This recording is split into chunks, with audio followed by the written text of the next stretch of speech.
All right, we're going to solve quadratic linear systems of equations algebraically now. We're going to take the same quadratic linear system of equations that we just graphed and found the solutions to, and we are going to do this algebraically. So the first thing we want to do is we're looking at both equations and we're trying to find where they intersect. So since they're both y equals, we're going to set them equal to each other. So we're going to get x squared plus 4x plus 3 equals 2x plus 6. We want to know where their y's are the same and where their x's are the same. So since we both have them as y equals, then we will set them equal to each other because it means those y's will be the same at those points. So we'll set them equal. And now we're looking at this and saying, hey, we've got a quadratic equation because x squared is the highest power in this equation.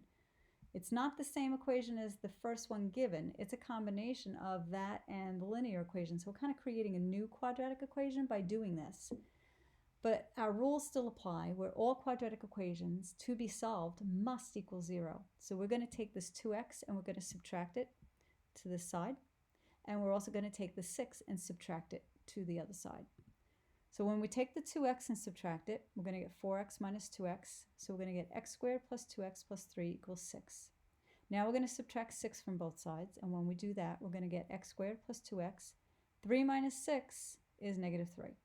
And now our quadratic equation here equals 0. Second thing to do is factor. All right, all quadratics must equal 0, and then we can factor them to find out what are the x values. So we're going to factor and solve. We're going to get 2x values here. Okay, so our x values, our factors are going to be x plus 3 times the quantity of x minus 1. All right, you'll do that by getting your diamond ready and then setting up your factors. All factors have to be set equal to 0 and solved. So x plus 3 equals 0, x equals negative 3.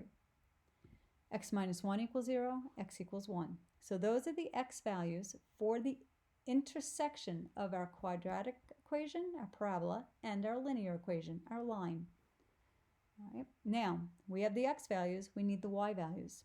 Since both the parabola and line have the same x and y values at the points that they intersect, then what we're going to do is take the x's and we're going to plug them into one of these two equations, the easiest being the linear equation.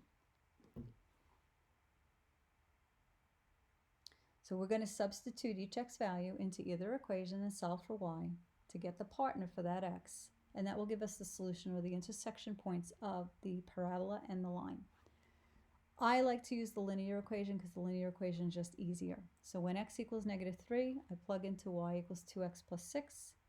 We'll get y equals 2 times negative 3 plus 6, y equals negative 6 plus 6, and y equals 0. So our first point is going to be negative 3, 0. That's our first intersection point. When x equals 1, we're going to substitute again into y equals 2x plus 6. We're going to get y equals 2 times 1 plus 6, y equals 2 plus 6, and y equals 8.